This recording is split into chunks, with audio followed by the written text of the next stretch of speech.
In 5th century BCE Athens, Socrates transformed philosophy from abstract theory to daily practice.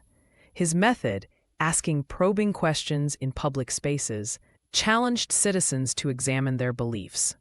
Historical records show he engaged with over 200 Athenians annually, from politicians to cobblers.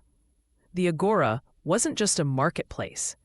It became the world's first think tank where wisdom emerged through dialogue.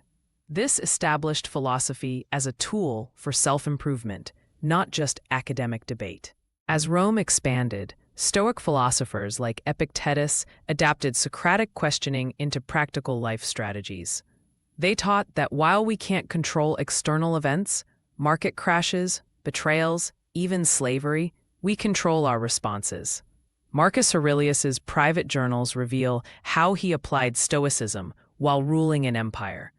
Modern psychology confirms their insight. Cognitive reframing, a Stoic technique, reduces stress by 23%. This philosophy thrives today in therapy and leadership training. 18th century European coffeehouses became penny universities where Enlightenment ideas spread. Voltaire reportedly drank 40 cups daily while writing, mixing caffeine with philosophy. These spaces democratized knowledge. A 1750 London study showed 60% of coffeehouse patrons were middle class. The Habermasian public sphere was born here, proving philosophy could reshape societies.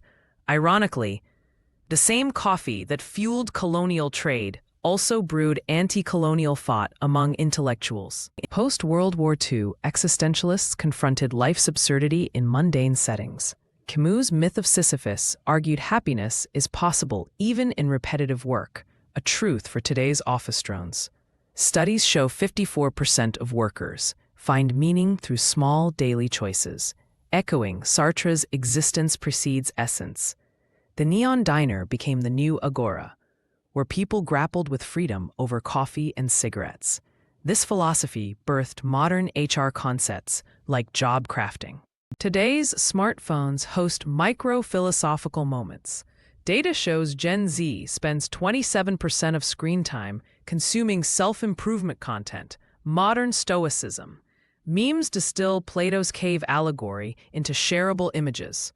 But there's irony. While we access more wisdom than Socrates ever did, average attention spans have dropped to 8 seconds.